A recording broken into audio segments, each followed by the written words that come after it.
திமுகவின் தோல்வி திமுகவால் தான். இதை பல தலைவர்கள் ஒத்துக்கொண்டார்கள். ஓட்டுக்கு துட்டு என்பது நாம் எப்படியாவது வெற்றி பெற வேண்டும் என்பதற்காக அதிமுகவும் செய்திருக்கிறது, திமுகவும் செய்திருக்கிறது. காங்கிரஸ் செஞ்சது இல்லை. இப்போ காங்கிரஸ் செய்தது இல்லை, ஆட்சிக்கு வரலையே, அதனாலதான் ஆட்சிக்கு வர முடியாம போச்சு. நாங்க திமுக கூட அதிமுக கூட கூட்டணியில இருந்தோம், அவங்க மட்டும் பணம் டிஸ்ட்ரிபியூட் பண்ணாங்க. ஆனா கூட்டணியில இருந்தப்ப காங்கிரஸ் கொடுக்கவே இல்லைன்னு சொல்லி ஒரு கிளீன் இமேஜ் கொடுக்கிறது தான் உண்மையா? இல்ல, நீங்க திமுக விட்டு போனா அது துரோகம் கிடையாது, ஆனா பாஜக விட்டு திமுக வந்துட்டால் அது துரோகம்னா அந்த இரட்டை நிலைப்பாடு எப்படி எடுத்துக்கிறது சார்? எங்களை விட்டு அவர்கள் 4-5 முறை பிரிந்து போன பொழுது நாங்கள் துரோகம் என்று சொல்லவில்லை, முதுகில் குத்தினார்கள் என்று சொல்லவில்லை, நாங்கள் முதுகில் சுமந்தோம் என்று சொல்லவில்லை. இந்த 3 குற்றச்சாட்டுகளையும் வைத்தவர்கள் அவர்கள். ஒருவேளை திமுகவுக்கு வந்து எப்படியாவது சென்ட்ரல்ல வந்து தாங்கள் வந்து அங்கம் வகிச்சிடணும், அது பாஜகவா இருந்தாலும் பரவாயில்ல, காங்கிரஸா இருந்தாலும் பரவாயில்ல நிலைப்பாடுன்னு புரிஞ்சுக்கலாமா இதை? அதுதான் உண்மை என்பதும் சொல்லித்தாங்கணும். அவர்களுக்கும் தேவை, இவர்களுக்கும் தேவை.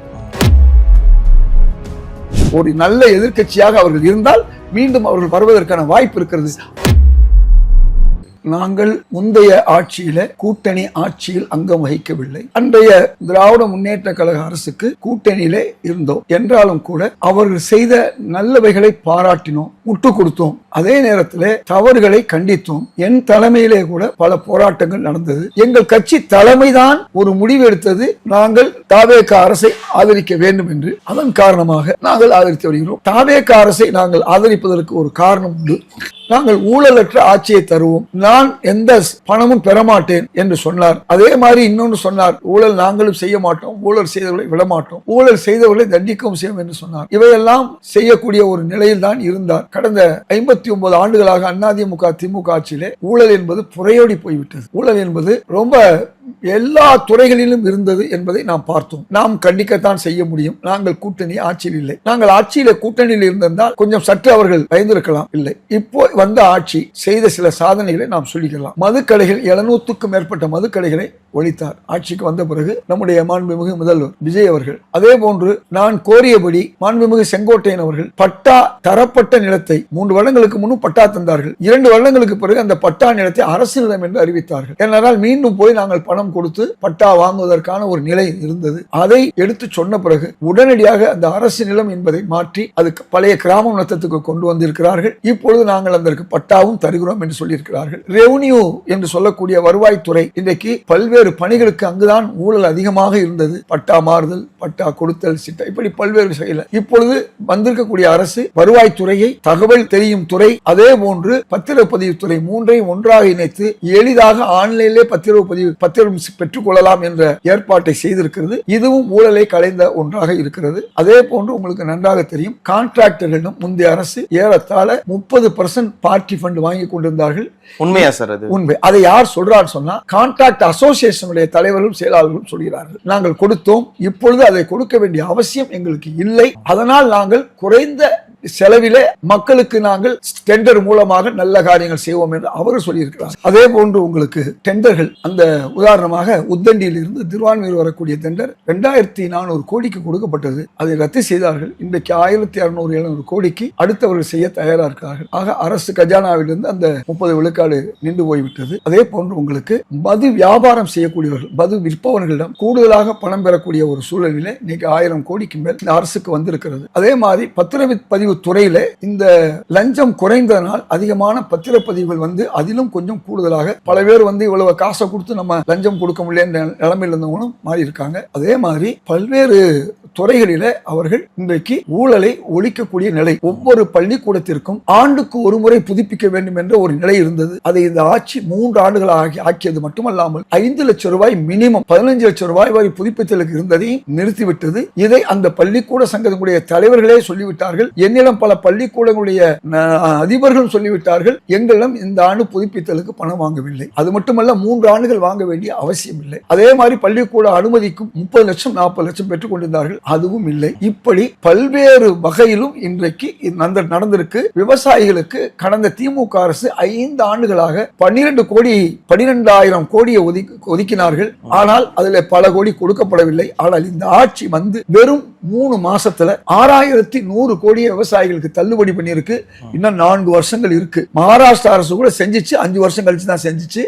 ஆனா இப்படி விவசாயிகள் இப்படி எல்லா துறைகளிலும் இன்றைக்கு ஊழலை ஒழிக்கக்கூடிய ஒரு வேலை செஞ்சிருக்கிறது. நீங்கள் கேட்ட கேள்வி, திமுகவோடு நாங்கள் கூட்டணியில் தான் இருந்தோம், கூட்டணி ஆட்சியில் இல்லை. அவர்கள் செய்த தவறுகளுக்கு நாங்கள் பொறுப்பாக முடியாது. இருந்தாலும் கூட அகில இந்திய தலைமை நீங்கள் திமுகவுடன் இருங்கள் என்று சொன்னதன் விளைவாகத்தான் நாங்கள் திமுகவில் கூட்டணியில இருந்தோம். அதே நேரத்தில் எங்களுடைய 2 வகையான சூழல் வந்தது. ஒரு சிலர் தாவேகா சென்றால் ஆட்சியிலும் பங்கு, அதிகாரத்திலும் பங்கு கிடைக்கும். 59 வருடங்களாக நாம் ஆட்சியில் இல்லை. அதன் மூலமாக ஒரு ஊழலற்ற ஆட்சியை, ஒரு காமராஜர் ஆட்சியை நாம் உருவாக்குவதற்கு முடியும் என்று சிலர் சென்றார்கள். பலர் மேலும் உத்தரவின் காரணமாக திமுகவுக்கு ஆதரவு கொடுத்தார்கள். திமுக தொடர்ந்து எங்களை பல நேரங்களிலே ஆட்சியிலே வைத்திருக்க முடியும், அவர்கள் செய்யவில்லை. அதைவிட மிக மோசமான விஷயம், உள்ளாட்சி தேர்தலில் பல்வேறு இடங்களிலே எங்களுக்கு எதிராக போட்டியாளர்கள் நிப்பாட்டினார்கள். உதாரணமாக எங்களுக்கு ஒரு 15 விழுக்காடு அவர்கள் கொடுத்திருக்க வேண்டும், 5 விழுக்காடு கூட கொடுக்கவில்லை. அந்த 5 விழுக்காடில் கூட நாங்கள் நின்ற இடங்களிலே அவர்கள் திமுக வேட்பாளரை நிறுத்தினார்கள். இதுதான் மிகப்பெரிய ஒரு பிரச்சனையை திரு ராகுல் காந்திக்கு கொண்டு போய் சேர்த்தது. நாங்கள் உங்களுக்காக கூட்டணியில் இருக்கிறோம், ஆனால் உள்ளாட்சி தேர்தலில் எங்களுக்கு ஒன்றும் செய்ய முடியும். மனக்கசப்பு முன்னாடியே இருந்தது, நிச்சயமாக இருந்தது. இது பொதுவாக ஆளுகின்ற திமுக இதை அதிகமாக செய்யும், அதிமுக 2வதாக செய்யும். இது ஒரு பக்கம் இருக்கட்டும். இப்படி எங்களுடைய பல்வேறு கோரிக்கைகளை அவர்கள் ஏற்கவில்லை. அதே நேரத்தில் நாங்களும் அவர்களும் இணைந்து பாஜகவை கடுமையாக எதிர்த்தோம். அப்படிப்பட்ட ஒரு சூழலில் தொடர்ந்து காங்கிரஸ் தொண்டர்கள் பாதிக்கப்படுகிறார்கள். அதே மாதிரி நாங்கள் நிற்கக்கூடிய இடங்களிலே அவர்கள் அதிகமாக எங்களுக்கு இந்த முறை ஏமாற்றத்தை தந்தார்கள். நான் உண்மை கண்டறியும் குழுவுடைய ஒருங்கிணைப்பாளராக என்னை ஒன்றிய காங்கிரஸ் உடைய தலைமை நியமித்தது. நான் சென்று பார்த்தபொழுதுதான் எங்களுக்கு தெரிந்தது. அதற்கு முன்பே வந்துவிட்டது. உதாரணமாக ஓட்டுக்கு துட்டு, இதை அவர்கள் என்ன செய்தார்கள், எங்களுடைய வேட்பாளர்களும் மாவட்ட தலைவரும் காமிப்பார்கள், நாங்களே கொடுத்துக்கிறோம் என்று கொடுத்தார்கள். ஆனால் கொடுக்கவில்லை. அவர்கள் தோற்றதுக்கும் அவர்கள் தான் காரணம் என்று மாண்புமிகு அமைச்சர், அன்றைய அமைச்சர் மூர்த்தி அவர்கள் சொன்ன ஒரு வார்த்தை, திமுகவின் தோல்வி திமுகவால் தான். இதை பல தலைவர்கள் ஒத்துக்கொண்டார்கள். அதற்கு என்ன காரணம் சொன்னால், இந்த ஓட்டுக்கு துட்டு என்பது அதிமுக திமுக காலத்திலே வெளிப்படையாக மக்கள் மத்தியில சென்றது. சில இடங்களிலே எங்கள் வீட்டுக்கு ஏன் வரவில்லை என்றால் மக்கள் கேட்டதெல்லாம் உண்டு. இது நாங்கள் செய்யவில்லை. எங்களுடைய கூட்டணியிலே அவர்கள் தான் 5 ஆண்டு ஆட்சியில் இருந்தார்கள், அவர்களிடம்தான் பணம் இருந்தது. அப்ப ஓட்டுக்கு துட்டு என்பது நாம் எப்படியாவது வெற்றி பெற வேண்டும் என்பதற்காக அதிமுகவும் செய்திருக்கிறது, திமுகவும் செய்திருக்கிறது. காங்கிரஸ் செஞ்சது இல்லை, காங்கிரஸ் செய்தது ஆட்சிக்கு வரல, அதனாலதான் ஆட்சிக்கு வர முடியாம போச்சு. அதனால ஒரு விஷயத்தை நீங்க புரிஞ்சுக்கணும். இதுல என்னன்னா, எங்க கட்சியினரை அழைத்து போய் கொடுத்திருந்தால் அது நியாயமா போயிருக்கும். தப்பு. நீங்க தான் இவ்வளவு நேரம் என்ன சொன்னீங்க, இதுதான் தொடர்ந்து கொடுத்துக்கிட்டு தானே வர்றாங்க, மக்களும் வாங்கிட்டு தானே இருக்காங்க. நீங்க தானே சொன்னீங்க, ஒத்தது அறிவான் உயிர் வாழ்வான், மற்ற எல்லாரும் செத்தார்கள் வைக்கப்படும். ஏன் காரணம் நான் சொல்ல வரேன். எங்களை தோல்விக்கு பல்வேறு வகையிலையும் காரணமாக இருந்தது, அவர்களுடைய தொகுதியிலும் தோல்விக்கு காரணமாக இருந்தது. இது ஒரு ஃபேக்டர். 2வது, மக்கள் மத்தியிலே ஒரு வெறுப்பு, அதிருப்தி திமுக மேல் தொடர்ந்து இருந்தது. அவர்கள் பல நல்ல திட்டங்களை செய்தாலும் கூட மக்கள் மத்தியில எதிர்ப்பு இருந்தது. எதிர்ப்பு இல்லை என்று சொன்னால் 3வது ஒரு கட்சி வந்திருக்க வாய்ப்பில்லை.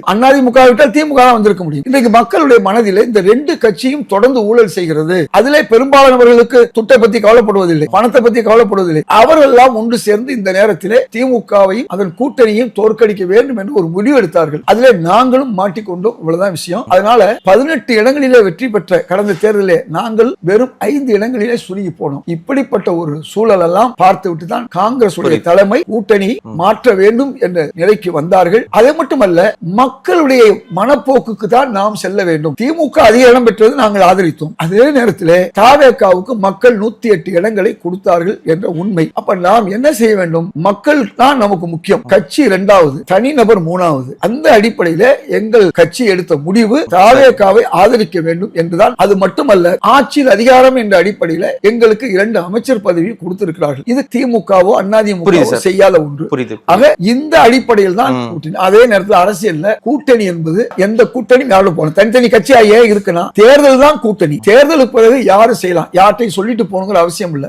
அப்படி இருந்திருந்தால் திமுக நாங்கள் கூட இருந்த கூட்டணி இருந்த போது எங்களை திமுகவுடைய முதல் ஒரு நாள் எங்க அலுவலகத்தை பார்த்துட்டு, உங்களால எல்லாம் நாங்க வெற்றி அடைந்தோம், நாங்க ஆட்சிக்கு வந்திருக்கோம் ஒரு நாளும் சொன்னதில்லை. பாராளுமன்ற தொகுதியாக இருந்தாலும் சொன்னதில்லை. நாங்கள் தான் போகணும் என்றால் நாங்கள் ஒன்றும் அடிமை இல்லை. முதுகில் சுமந்ததாக சொன்னார்கள். எங்களை இறக்கிவிட்டால் அவர்கள் மகிழ்ச்சி அடைய வேண்டும், ஆனால் மகிழ்ச்சி அடையவில்லை. துரோகம் துரோகம் என்று எங்களை சொன்னார்கள். உண்மையிலேயே துரோகம் செய்தது அவர்கள் தான். பல முறை 1971 நாங்கள் அவர்களோடு கூட்டணியில் இருந்தோம் காங்கிரஸ். பிறகு இந்திரா காந்தியை அரக்கி என்றார்கள், விதவைக்கு மறுவாழ்வு தருகிறோம் என்று சொன்னார்கள், இந்திராவை தாக்கினார்கள் இந்திரா காந்தியை. அதன் பிறகு நாங்கள் திமுக விலகிவிட்டோம். பிறகு 1980 நேருவின் மகளே வருக, நிலையான ஆட்சி தருக எங்களை கூப்பிட்டார்கள், நாங்கள் சென்றோம். 71 நாங்க வந்து மன்னர் மானிய ஒழிப்பும் எங்களுடைய வங்கி தேசியமும் அவர்களை அதிகமான இடங்களை கொடுக்க வைத்தது. அதன் பிறகு எமர்ஜென்சி வந்தது. எமர்ஜென்சி என்பது தமிழ்நாட்டுக்கு மட்டும் அல்ல, எமர்ஜென்சி என்பது இந்தியா முழுவதும் வந்தது. அதற்கு பிறகுதான் நேருவின் மகளே வருக, நிலையான ஆட்சி தருக என்று சொன்னார். அப்ப இது அடிபட்டு போது நல்லா புரிஞ்சுக்கங்க. இரண்டாவது, அதன் பிறகு என்ன செய்தார்? திமுக எங்களை விட்டுவிட்டது. அதன் பிறகு என்ன ஆச்சு? திரும்பவும் 1991 காங்கிரஸை விட்டு வெளியே தமாகவோடு எங்களோடு இருந்தார்கள். 96 98 என்ன செஞ்சாங்க?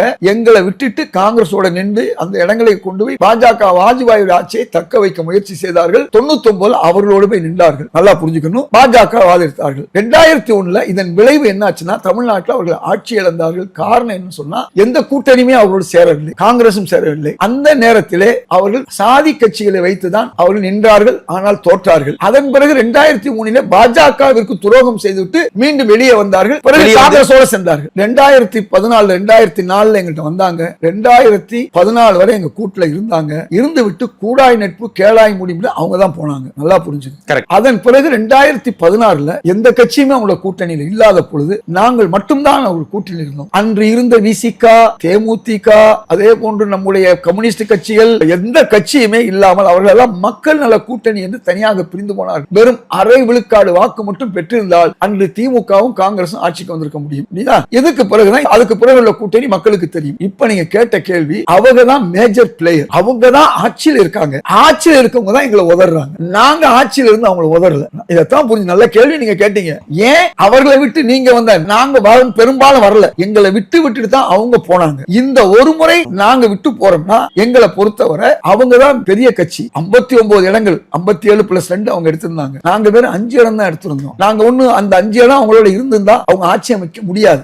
இந்த மாதிரி காரணங்கள் உண்மையை புரிஞ்சு கொள்ளணும். எங்களை பொறுத்தவரை நாங்கள் இவையெல்லாம் நாங்கள் துரோகம் என்று சொல்லவில்லை. இப்ப அதான் உண்மையான விஷயத்துக்கு வரேன். எந்த காலத்திலும் எங்களை விட்டு அவர்கள் 4-5 முறை பிரிந்து போன பொழுது நாங்கள் துரோகம் என்று சொல்லவில்லை, முதுகில் குத்தினார்கள் என்று சொல்லவில்லை, எங்களை நாங்கள் முதுகில் சுமந்தோம் என்று சொல்லவில்லை. இந்த 3 குற்றச்சாட்டுகளையும் வைத்தவர்கள் அவர்கள் முதுகில் சுமந்தார்கள் என்றால் எங்களை விட்டு விட்டால் மகிழ்ச்சியிலே அடையணும். அது அடையவில்லை.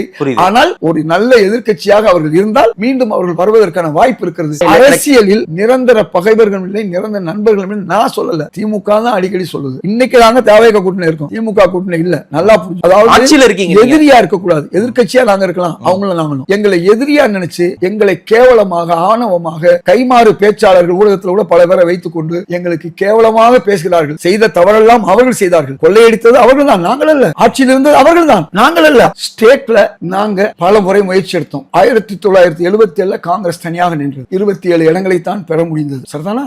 அதன் பிறகு 1989 காங்கிரஸ் தனியாக நின்றது. நான் கூட தேர்தலில் சேப்பாக்கம் தொகுதியில் போட்டியிட்டேன். அதிமுகவில் அதிகமாக 5000 வாக்குகள் நான் பெற்றேன். அந்த முறையும் 26 இடங்கள், 26. அதனால தான் திமுக நடந்து ஜெயிச்சிச்சு. காங்கிரஸ் 2ஆக பிளந்தது. சிவாஜி ஒரு பக்கம் போனார். இப்ப இப்படிப்பட்ட ஒரு சூழல்ல தான் திமுக, அந்த ஒரு முறை தான் திமுக தனியா நின்று ஜெயிக்க முடிந்தது. இது எந்த நேரமும் ஜெயிக்க முடியல. அதை புரிந்து கொள்ளணும். 67 இருந்து அவருடைய தொடக்கமே வந்து கூட்டணி இல்லாமல் ஒரு முறையும் ஆட்சியில் இல்லை. பெரிய கட்சியோட கூட்டணி. அது கூட ராஜாஜி அவர்கள் ஆதரித்ததாலும் முஸ்லீம் லீக் ஆதரித்தாலும் வென்றார்கள். இப்ப இருக்கட்டும். இப்ப நீங்க கேட்டீங்க இல்லையா, நாங்க நாளுக்கு நாள் தேய்கிற அளவுக்கு தான் ஆளுங்கட்சிகள் எங்களை தேய்த்தது என்பது உண்மை. அதைத்தான் நான் சொல்றேன். 2 பேர் மேலே தான். அதிமுக மிக மோசமானவர்கள், திமுக மோசமானவர்கள். அந்த அடிப்படையில் கடைசி 20 வருஷமா நாங்க திமுகவோட பயணித்தோம். அதையும் நான் சொல்லுகிறேன். நாங்க 2 பேருடைய இதுக்கு அங்கே தலையை விமர்சித்தார்கள். சோனியா காந்தி காங்கிரஸை, ராஜீவ் காந்தி விமர்சித்தார்கள். விமர்சித்தது மட்டுமல்லாமல் எங்களுக்கு எதிராக இருந்தார்கள். திமுக அப்படி இல்ல. திமுக வந்து விமர்சித்த பிறகு எங்களை நேருவின் மகளே வருக என்று சொன்னார்கள். இந்திராவின் மருமகளே, இந்தியாவின் திருமகளே வாங்கன்னு அவங்க தான் கூப்பிட்டாங்க. இந்த கேள்வியும் தெரிஞ்சுக்கங்க. நாங்க வந்து போறதுக்கு முன்னால எங்களுடைய தேவை அவங்களுக்கு, நாங்க இல்லைன்னா அவர்கள் வெற்றி பெற முடியாது. அதுதான் உண்மை என்பதும் சொல்லித்தான் ஆகணும். அவர்களுக்கும் தேவை, இவர்களுக்கும் தேவை. எப்படி தமிழ்நாட்டில் திமுக வெற்றி பெறுவதில்லை, திமுக கூட்டணியில் உள்ள காங்கிரசும் மற்ற கட்சிகளும் தான் வெற்றி பெற வைக்கிறது. அதுக்கு ஒரு சின்ன உதாரணம் சொல்றேன். சமீபத்திய தேர்தலில் 26 20 இடங்கள்ல வெறும் 5000 வாக்குகள் வெற்றி பெற்றிருக்கார்கள். 40 இடங்கள்ல வெறும் 8000 வாக்குகள் வெற்றி பெற்றிருக்கார்கள். காங்கிரஸ் கட்சியை பொறுத்தவரை பாராளுமன்ற பாராளுமன்றத்துல ஒரு கால் பகுதி 40 தொகுதியில 10 நின்றாங்கன்னு சொன்னா 9 நின்றாங்கன்னா 10 விழுக்காட்டுக்கு மேல நாங்க எடுத்திருக்கோம். 10ல இருந்து 11 இதுதான் எங்களுடைய நியாயமான அளவீடு. ஆனால் திமுக எங்களுக்கு நாங்கள் 40 இடங்கள் 60 இடங்கள் இருக்கும்போது நாங்க 10க்கு விழுக்காடு வந்திருந்தோம், 9 விழுக்காடு வந்திருந்தோம் சட்டமன்ற தேர்தலில். இதே சட்டமன்ற தேர்தலில் எங்களுக்கு 25 கொடுத்தார்கள், இந்த தடவை 28 கொடுத்தோம். இதன் விளைவு நாங்க 4 விழுக்காடு 5 விழுக்காடு நாங்க எடுப்போம். ஆக 4-5 விழுக்காட்டையே கணக்க வச்சா நாங்க தனியா 2014 மிகப்பெரிய மோசமான சூழல் 2G, அதுவும் அவர்களால் தான் எங்களுக்கு அந்த பிரச்சனை வந்துச்சு. இந்தியாவில் நாங்க ஆட்சி இழந்தோம். அந்த நிலையில் கூட நாங்கள் 4.5 விழுக்காடு வாங்கணும் தனியா நின்று. அதனால 4 விழுக்காடு அல்லது 5 விழுக்காடு நீங்க வைத்துக் கொண்டால் 2 லட்சம் வாக்குகள் 5 விழுக்காடு எவ்வளவு? 10,000 வாக்கு. 4 என்றால் 8,000 வாக்கு. இந்த 8,000 வாக்குகள் 40 இடங்கள் அவர்கள் பெற்றிருக்கிறார்கள். அவர்களுக்குள்ள வாக்கு 20-25 விழுக்காடு அப்படிதான் இருக்கிறது. நாங்க சேர்ந்ததுனால வருது. இப்ப நீங்க விசிகா, கம்யூனிஸ்ட், முஸ்லீம் லீக் சேர்த்தீங்கன்னா அவர்கள் எத்தனை இடத்துல அவர்கள் வெற்றி வாய்ப்பு என்பது வேறு, வாக்கு சதவீதம் என்பது வேறு. Marginal difference. ஆமா, இந்த 25-30 எடுத்தாலும் சிலர் ஜெயிக்க முடியாது. 31 எடுத்தாதான் ஜெயிக்க முடியும், 35 எடுத்தாதான் ஜெயிக்க முடியும். அதனால இந்த உண்மையை அவர்கள் உணர வேண்டும், திமுகவுடைய ஆதரவாளர்கள் உணர வேண்டும். கூட்டணி இல்லை, அது ஏன் அவர்கள் பதறுகிறார்கள்? காங்கிரஸ் போன உடனே ஏன் கதறுகிறார்கள் என்று சொன்னால், அவர்கள் கடந்த 2 மாசமா 3 மாசமா காங்கிரஸையும் கம்யூனிஸ்ட் கட்சிகளையும் பிசிகாவையும் அவர்கள் கொதறு முரசொலியில் அவர்கள் எழுதிய எழுத்துக்கள் எல்லாம் ரத்த கண்ணீர் வடிக்க வேண்டும். தவறுதானே திமுக செய்தது? வார்த்தை 1-2 வார்த்தை, இது கூட ஒரு பெரிய விஷயம் இல்ல. அவர்கள் துரோகி, முதுகில் குத்தினார்கள், ஏமாற்றினார்கள், பச்சோந்தி. இன்னைக்கு புதுசா அவங்க எடுத்திருக்க அவதாரம் காங்கிரஸை திட்டி முடிச்சுட்டு ராகுல் காந்தியை எவ்வளவு கேவலப்படுத்த முடியுமோ. ஒரு முதல்வர் பதவியா ஒரு குடும்ப கொள்ளையோ எதுவும் செய்யாதவர், ஒரு பிரதமரா எந்த ஊழலும் இல்லாதவர், கரைபடியாத ஒரு மனிதர் தன்னை பொறுத்தவரை அவரை இன்னைக்கு தமிழ்நாட்டில் அவமானப்படுத்தும் மக்கள் என்ன பார்ப்பாங்க? நீங்க ஆட்சியில் இருந்தீங்க, ஊழல் செஞ்சீங்க, ஏற்கனவே ஒரு அம்மா ஊழலுக்காக கைதாகி உள்ள போனாங்க, நீங்களும் அவங்களுக்கு என்னையா செஞ்சிருக்கீங்க. ஆனா ஊழலே செய்யாத ஒருத்தரை இவ்வளவு கேவலமா பேசணும் சொன்னா நாளைக்கு அவங்களுடைய ஆதரவாளர்கள் மட்டுமல்ல மதசார்பற்ற சக்திகளும் கூட நாளைக்கு ஆதரிக்க வேண்டியவர்கள் கூட திமுகவை ஆதரிக்க மாட்டார்கள் என்பது அவங்களுக்கு புரியல. ராகுல் காந்தி அவர்கள் கேவலப்படுத்துவது மூலமாக கொஞ்சம் நெஞ்ச கேவலம் இல்ல. நீங்க அல்லு சில்லுங்கிற ஒரு வார்த்தையை சொன்னீங்க. அப்ப அவர் திரு மாணிக்கத்தாவர் அவர் தலைவரா இல்ல, அவர் கட்சியுடைய நான் சொன்னேன். அல்லு சில்லு என்பதெல்லாம் ஒரு கேவலமான, கெட்ட, கீழ்த்தரமான, மோசமான வெறுப்பு பேச்சு அல்ல. இவ்வளவையும் செய்து கொண்டு துரோகின்றது ரொம்ப மோசமான துரோகி, முதுகில் குத்தியது, பச்சோந்தி என்றெல்லாம் பேசக்கூடிய நிலையில நாங்க பேசல. நாங்க எப்படி அவர்களை துரோகின்னு சொல்லலையோ, முதுகில் குத்தினார்கள் 4 முறை 5 முறை எங்களை விட்டு போனாங்க இல்லையா, நாங்க சொல்லலையோ, ஆனால் அவர்கள் சொன்னார்கள். ஆனா துரோகி, பச்சோந்தி என்று சொல்வதெல்லாம் சற்று மிக மோசமான வார்த்தை. இதை நம்ம புரிந்து கொள்ளணும். என்னன்னா அது எப்ப சொல்றாங்க? நீங்க பேசின கடுமையான விமர்சனத்துக்கு தான் சொல்றாங்க. தேர்தலுக்கு பிறகுதான் மக்களுடைய போக்கு வேறதாக இருந்தது, எங்களுடைய கட்சியினுடைய மனப்போக்கு வேறதாக இருந்தது, அங்க மாறினோம். இதுல இன்றைக்கு அவர்கள் எடுத்திருக்கக்கூடிய அந்த அவதாரம் என்பது அதிகமான வெறுப்பு பேச்சு. இந்த பேச்சை மக்கள் ரசிக்கவில்லை என்பது அடுத்தடுத்த தேர்தல்கள்ல அவங்களுக்கு நிச்சயமாக தெரியும். நீங்க சொன்ன மாதிரி மாண்புமிகு ஸ்டாலின் அவர்கள் பேசவில்லை, ஆனால் அவர்கள் கட்சியை சார்ந்தவர்கள் எல்லாம் பேசுவது நன்றாக தெரியும். மன வருத்தம், நாங்க மன வருத்தப்படுறது அரசியல்ல பேசத்தான் செய்வாங்க. ஆனா அந்த பேச்சு யாரை போய் பாதிக்கும்? நீங்க இவங்களே பாதிக்குதுன்னு, அவங்கள தான் பாதிக்குது. அது யாருன்னா காசை கொடுத்துட்டு வினைய வாங்குறதுன்னு சொல்லுவாங்க. சில கூலி கொடுத்து சூனியம் வைக்கிறது. அதனால அந்த வார்த்தை நான் சொல்ல விரும்பலன்னு தான். அப்ப இன்னைக்கு பல பேர் அவங்க பேச்சாளர்கள், கட்சிக்கு அப்பாற்பட்ட வெளியே பேச்சாளர்கள் மூலமாக கூட இன்னைக்கு பேசிக்கிட்டு இருக்காங்க. அதான் நான் சொல்ல முடியும். இதை தட்டி வைப்பது முன்னாள் முதல்வர் ஸ்டாலின் அவருடைய வேலை, அவர் செய்வார் என்று நான் நம்புறேன். அது ஒரு புறம் இருக்கட்டும். ஏன்னா ஒரு நல்ல எதிர்க்கட்சியாக இருந்தால் நாளைக்கு ஆளுங்கட்சியாக மாற முடியும், நல்ல எதிர்க்கட்சியாக இருந்தால். அதனால எந்த நிலையிலும் எங்களை பொறுத்தவரை நாங்கள் கண்ணியம் தவறாமல் தான் நாங்க இருக்கோம். துரோகம் செய்யவில்லை. இந்திரா காந்தி எதிராக இருக்கும் பொழுதும், சோனியா காந்திக்கு எதிராக இருக்கும் பொழுதும், அல்லது எங்களுடைய காங்கிரஸ் ராஜீவ் காந்திக்கு எதிரான ஒரு நிலைப்பாட்டை எடுக்கும் பொழுதும் நாங்கள் ஒருபோதும் எங்களை முதுகிலே குத்தினார்கள் என்று நான் சொல்லவில்லை. நன்றி சார். உங்களுடைய குரல் ஓங்கி தமிழர்களுக்காக ஒலிக்கட்டும்.